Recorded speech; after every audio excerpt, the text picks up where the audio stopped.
Il y a un schéma tactique clair. Les équipes qui pressent individuellement posent d'énormes problèmes à Barcelone. Toutes les équipes ci-dessus pressent ainsi.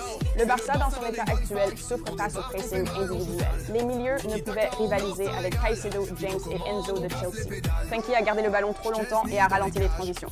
Eric a peu influencé le match et n'a trouvé aucune réponse face à Caicedo, qui a dominé l'axe central. Fermin a pris trop de décisions hâtives et n'a pas réussi à suivre le rythme de Chelsea.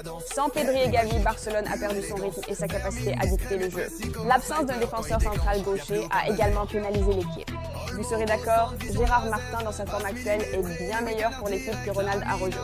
En parlant de l'Uruguayen, le premier carton jaune pour avoir contesté l'arbitre était vraiment inutile de la part de quelqu'un qui porte le brassard. Mais pour le deuxième jaune, vous avez vu exactement ce qui s'est passé. Il n'y avait aucune raison d'aller ainsi sur Cucurella. Mais cela fait partie de son schéma habituel, des décisions émotionnelles, des tacles émotionnels. À titre de comparaison, Gérard Piqué a reçu 2 cartons rouges en 18 saisons de Ligue des Champions.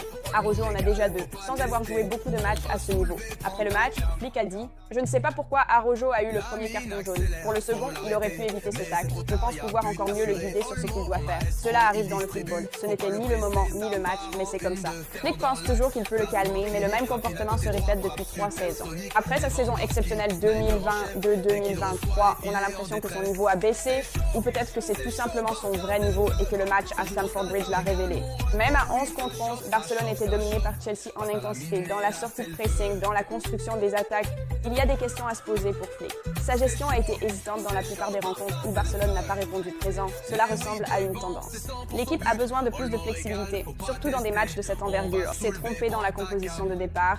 Les ajustements sont arrivés trop tard. Lamine a perdu son duel contre Cucurella toute la soirée, mais il est resté à l'aile même quand il était clair que le match demandait une structure différente. Même loin de sa meilleure forme, Yamal reste le joueur créatif le plus dangereux du Barça. Il était évident que l'équipe avait besoin d'un milieu supplémentaire dans l'axe. Lewandowski était isolé, alors pourquoi ne pas déplacer Yamal dans l'axe en faux neuf, avec Rashford à gauche et Rafinha à droite?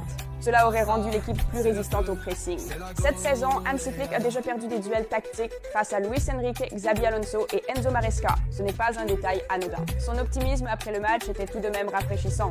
Il a déclaré « Nous verrons un nouveau Barça, je peux vous le promettre. Nous devons accepter la défaite. Je suis optimiste pour les prochains matchs. Il nous reste 3 matchs, 9 points à prendre. Je vois les choses positivement. Je suis heureux du retour de Rafinha. Pedri reviendra aussi. Hansi comprend aussi que leur jeu est trop prévisible et qu'il manque d'agressivité et de puissance physique. Parfois, on pense pouvoir tout contrôler avec le ballon, mais en Ligue des Champions, contre un club deuxième de Premier League, ce n'est pas le cas. C'est la vérité. Barcelone n'arrive pas à contrôler les matchs contre les meilleures équipes en ce moment. La relance sans défenseur central gaucher est lente.